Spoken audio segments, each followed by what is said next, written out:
Live शोध सत्य बातमीचा। आमदार अशोक पवार यांच्या प्रयत्नांनी सणसवाडी येथे 12 तासात मिळाला ट्रान्सफॉर्मर। सणसवाडी तालुका शिरूर येथील आनंदनगर व भैरवनाथ नगर येथील ट्रान्सफॉर्मर जळाला होता।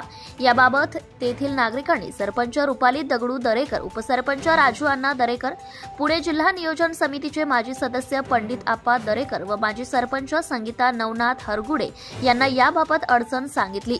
आता दरेकर यांनी आमदार अशोक बापू पवार यांच्याशी संपर्क साधून 2 दिवसांपासून लाईट नसल्याची समस्या सांगितली असता आमदार अशोक बापू पवार यांनी तात्काळ संबंधित अधिकाऱ्यांना तातडीने ट्रान्सफॉर्मर बसवण्याची सूचना केली।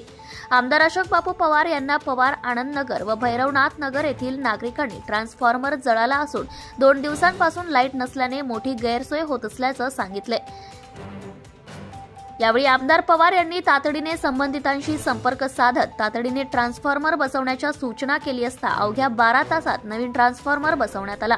शिक्रापूर उपकार्यकारी अभियंता नितीन महाजन साहेब, कोरेगाव सहाय्यक कार्यकारी अभियंता बाळासाहेब टेंगळे साहेब यांनी सहकार्य केले।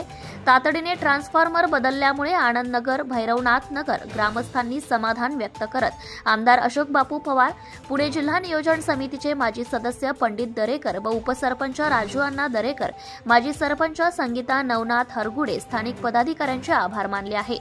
महाराष्ट्रातील लेटेस्ट बातम्या पाहण्यासाठी महाराष्ट्र न्यूज चॅनलला यूट्यूबवर सबस्क्राइब करा आणि बेल आयकॉन प्रेस करा।